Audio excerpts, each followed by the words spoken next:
So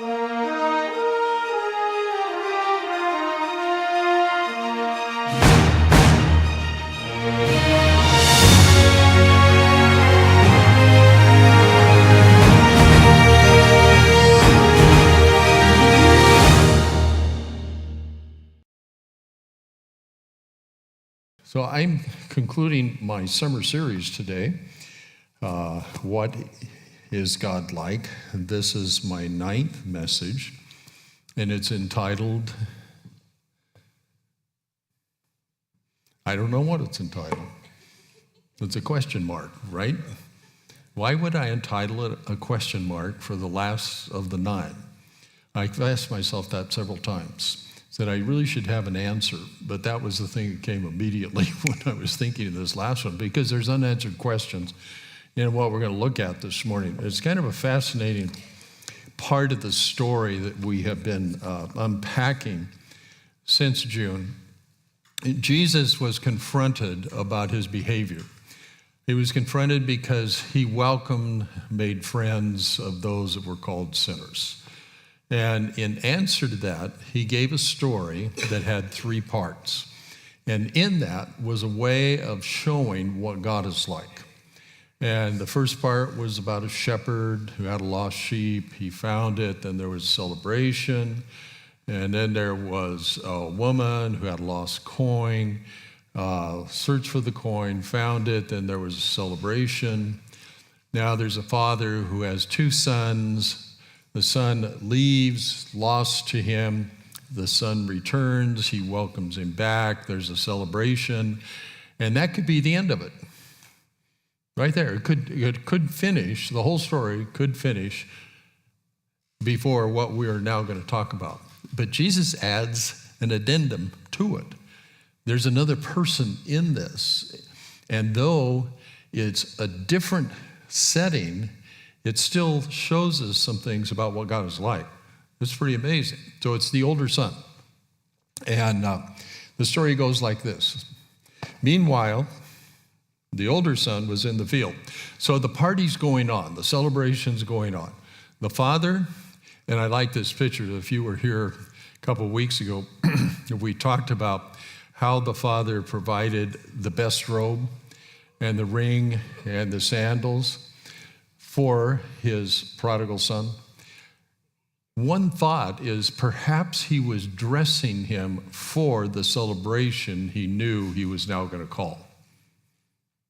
Because everything that he provided him with would be a gift to him and would also have him, as it were, be the guest of honor and fit into this celebration that was going to happen.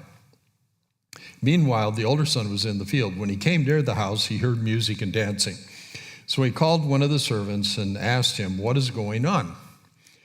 "Your brother has come." Now imagine the older son. Now, if we've read the whole story, we understand what's going through his mind.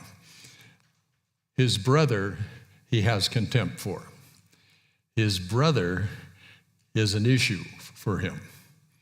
So as soon as the servant says, "Your brother has come," how's the older son doing? What's going on in the older son?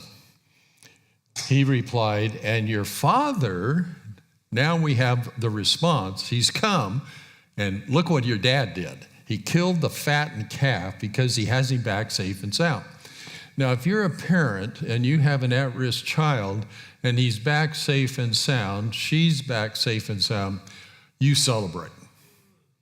If you've ever been through this, you celebrate.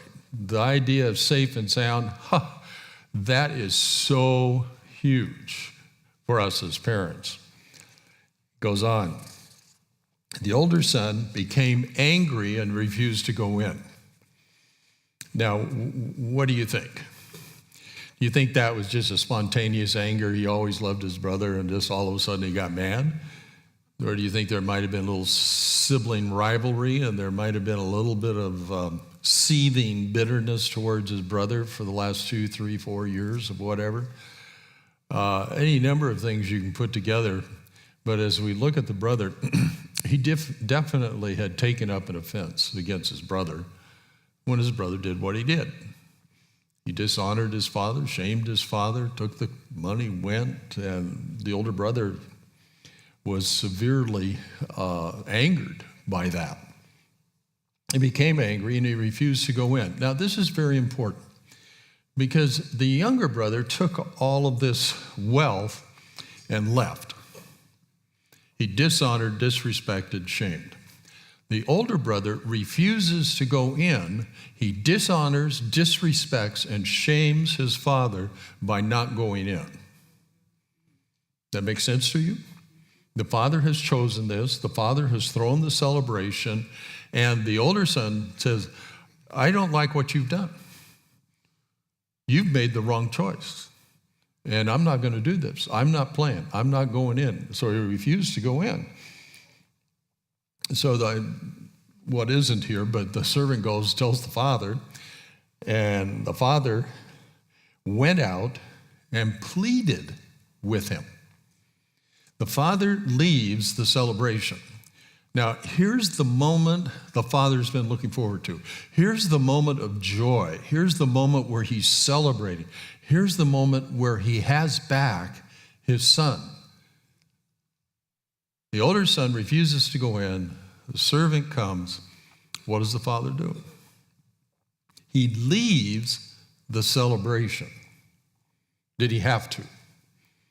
As a father, he didn't have to leave the celebration. In fact, in his position, he could have well said, send a message to my older son. Just like he could have responded very differently to his prodigal son. But the father went out to him. He left celebration. He goes out to him. And look at the language. What does he do? This language is very strong in the original. He pleaded with him, short of begging, passionately speaking to his older son. But the older son answers his father, and listen to the contempt. Look.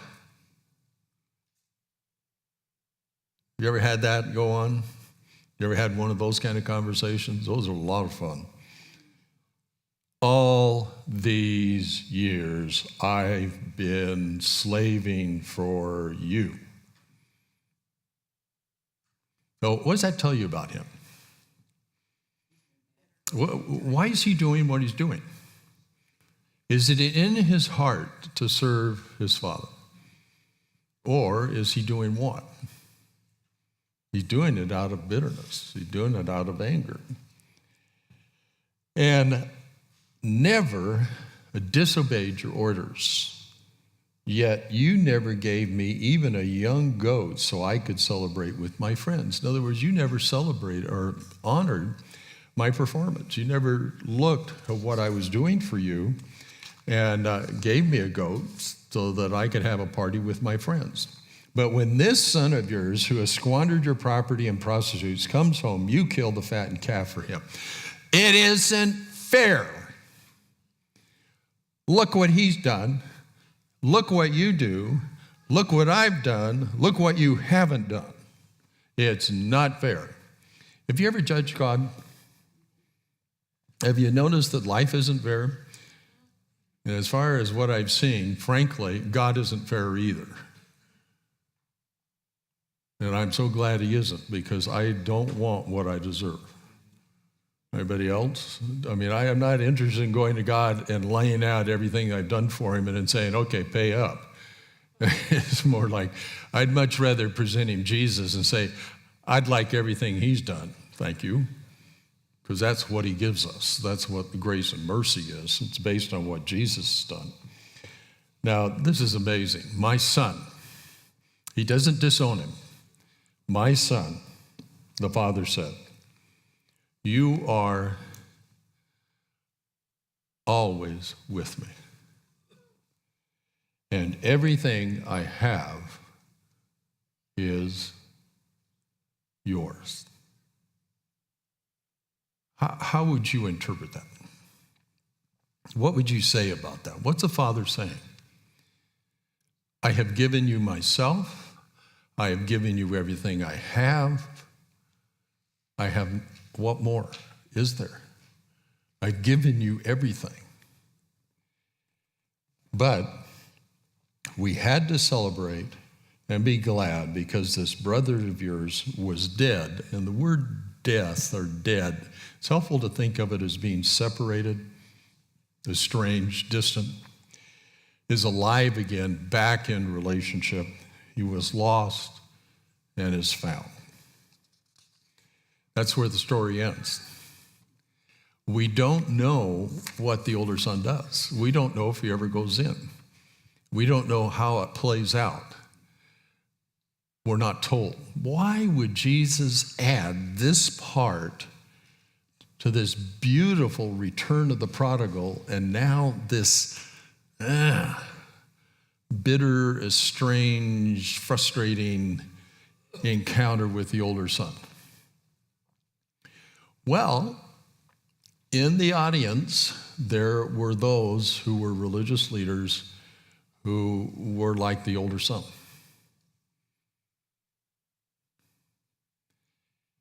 Have you ever been like the older son? You ever been mad at God? You ever been upset at him because he gave to somebody else what was yours? Have you ever felt like that you worked hard for God and then he didn't pay up? Have you ever felt like that God's not treated you fairly or appropriately? That you're a very good person, a very religious person, you've read your Bible, you prayed, he should have honored that and he should have given you what you needed, what you wanted, and when you wanted it. We have a natural tendency to performance. And performance is, I get to earn it. I get to earn it. The older son was responsible, obedient, dutiful, and hardworking. Great qualities, right? We'd all want those for our children. When tested by his father's love, acceptance, and forgiveness for his brother, he erupts in what? Resentment, pride, selfishness, and anger. So, you ever heard the phrase, he's doing it, but his heart's not in it? In other words, he's going through the motion, but his heart's far from it. He's doing the right things, but his heart is not in it. What does that mean? It means he's lacks integrity. It means he's living a dual life. He appears to be this way, but in reality, that's not true. What's true is what's now shown by a test. I like what Rick Warren says, the pastor of Saddleback Community. He says, all of life is a test. It's helpful. If we think that way, then we're not upset by all the tests. Some of them are helpful because they affirm that we've really grown up some. And others are really painful because they show we haven't grown up. They show what we need to do and where yikes. Someone said, if you want to know what's in a sponge, squeeze it. That's what a test is. And often it catches us when we least expect it. And so this young man, his heart was revealed. The older son was offended by his father's lavish display of mercy and grace to his undeserving brother. He had contempt for his brother. I've unpacked the word contempt several times in the past years. But just a real brief statement. Dallas Willard, he was at one time the head of the philosophy department at USC. He's now with the Lord. Wrote some devotional Christian books, was compared to C.S. Lewis, very intellectual guy, great guy, really writes well. He's the one that said God's address is at the end of your rope. I love that one. He also said that in the church, the number one sin is, how would you answer? What's the number one sin in the church? He says contempt. Because we think it's all right to have contempt because they deserve contempt. They've earned contempt. That's what they should have. And so, as people of faith, as those who are, quote unquote, representing God and what God is like, it's all right for us to have contempt and to show contempt because God has contempt and shows contempt. That's an unfortunate way of trying to communicate what God's like. And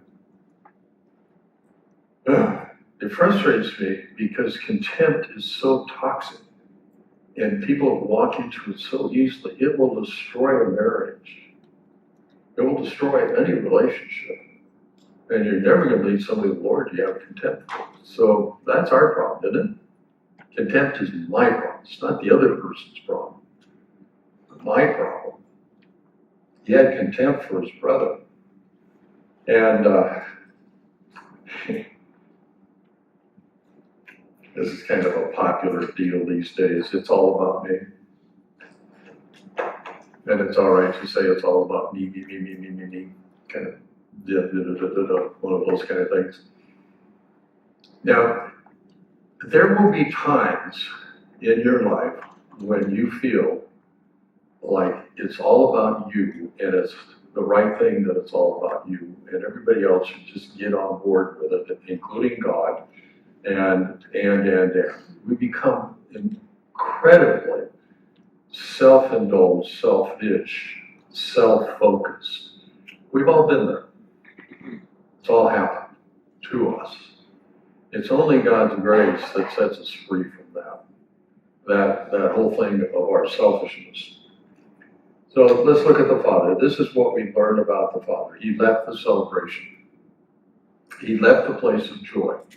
He left the place he didn't have to leave. He left the place where he'd been waiting for this to happen for years. He left that son to now go to this son. Do you see something of what we looked at? We looked at the shepherd with the sheep and the woman with the coin. He's got this son home. This one now is lost and not coming home, so I got to go get him. So I'm going to go out to him. So he goes out to him. He leaves, goes out, pursues him, and he pleads with him to come in. And I find that fascinating. Plead, please. There's a sense of humility, a humbling of himself, the Father, to plead with the Son and even explain himself. He didn't have to explain himself. He didn't have to say, you know the story of him, he's come home. But two hearts, the Father's heart and the older son's heart, how far apart were they? They were at distance, weren't they? They were estranged. They were at odds. The Father could speak this way about the younger son because he loved him, had compassion for him. The older son did not love him. Had shut his heart down, had contempt for him. So he humbled himself and explained himself. The Father was consistent. He extended to the older son the same love, acceptance, and forgiveness given to the younger son. Now, I don't like the older son syndrome. I have contempt for the contemptors.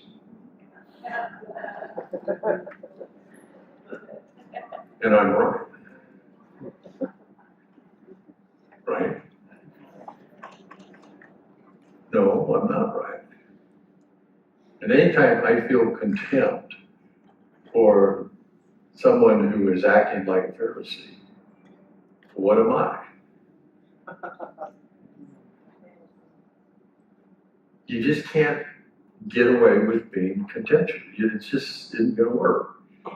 And I thought it would be all right to be angry at the older son. Of course, the older son is part of me, and prodigal was part of me, and hopefully the father will be where I end up. But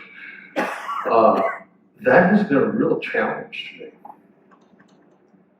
Most of the pain I have experienced as a pastor has been from people acting like older sons. And they feel like they're very right. It's a self-righteous thing. And they've been very offended by the mercy and grace of God. And they've judged me, my family, whatever. And that seems to be a common thing in the church family, which is really unfortunate because it's not like what God was like. But it's very instructive to me that even though there's pain that comes from that direction, I'm supposed to go to them in the same way I would go to a prodigal. I'm to reach out to them with the same heart that this father reached out to them. I am to extend to them the love, acceptance, and forgiveness that the father extended to his older son, regardless of whatever they're going to do. Is that right? So really, there's nobody that you can park and say, you don't get grace. There's nobody that you can set over here and say, no, you don't deserve it, you don't earn it, and you ain't gonna get it. Either the prodigal or the older son. So isn't that great? We don't have to worry about anything like that. All we gotta do is just bless everybody and give them God's grace and mercy and let God sort it out. Would that be all right? And save us a lot of trouble, wouldn't it? What we don't know is whether the older son ever received it. He didn't believe he needed it. His actions had put his father in his debt. The ultimate foolishness is to think you can control God.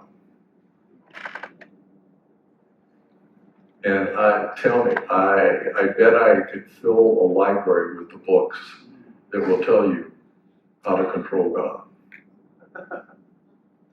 Titles like How to Get What You Want from God.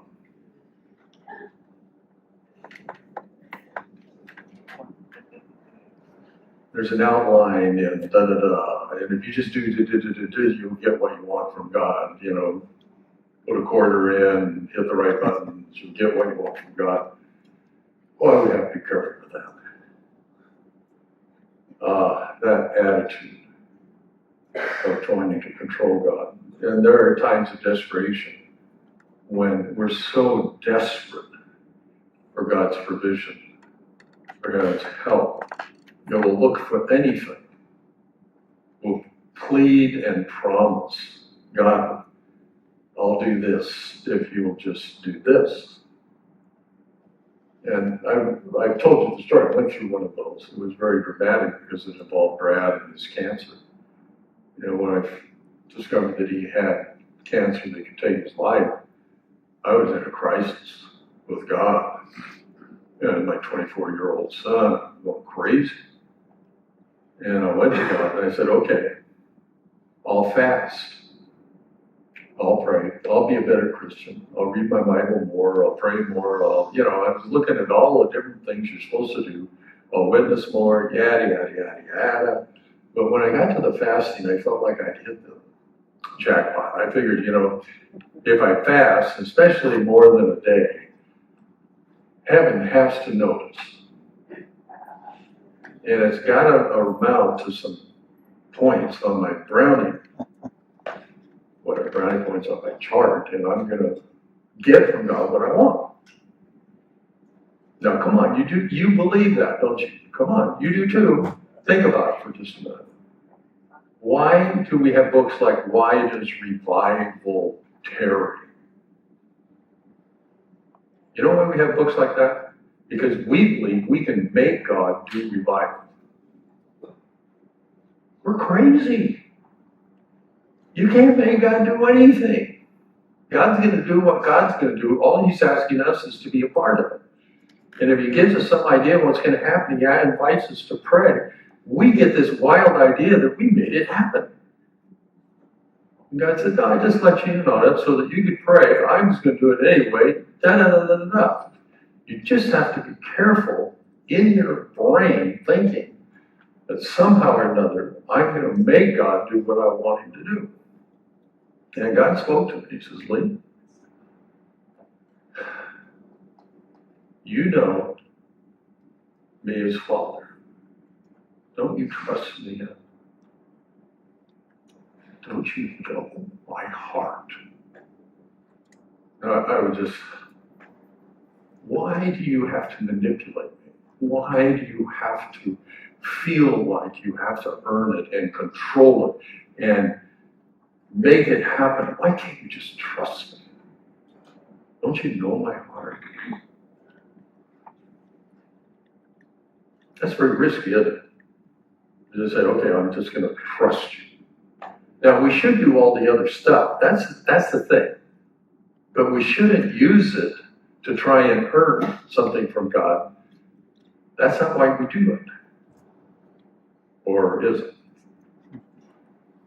We do it because we love him. We do it because of relationship. We fast because we enter into a time of relationship that's unique. It's not about getting from God. It's not about controlling. It's about relationship. Okay, I preached. Ooh. So, I'd like to, I've been intrigued by this statement. Been always with you, and everything I have is yours. Yeah, we'll have a worship team come out. And I love that. Because when we put our faith in Jesus, God is always with us, and everything he has is ours. Am I right? Come on now, we've been at this for 39 years almost, and this is a common message that in Christ we enjoy 24/7 the presence of God and all of the spiritual blessings in the heavenly places in Christ Jesus. Ephesians 1:3, they are all ours right now. Come on. Right? Yeah, right. That's true of us right now. Wow. Do you ever think you might have reason to be thankful? Joyful.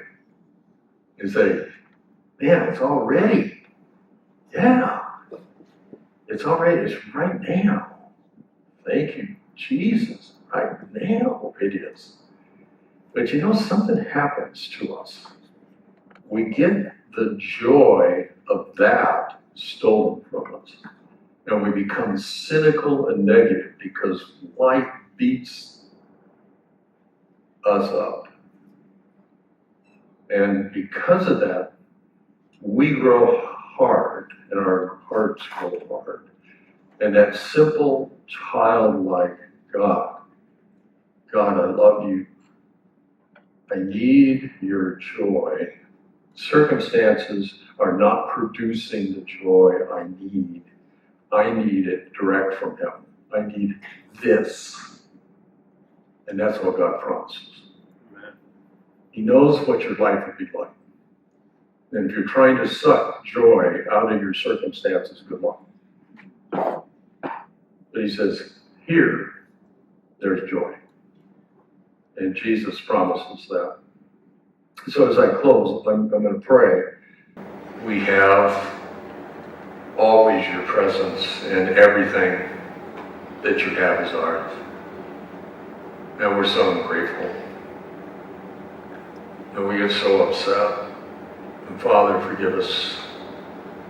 But you also know our need, Father. We need joy. We need heaven's intervention. We need you to reach down inside of us and to do what we can't do ourselves and what this world won't do for us. And that is give us heaven's joy, supernatural joy. Father, I want that joy today. Fill me with that joy today. In Jesus' name, amen.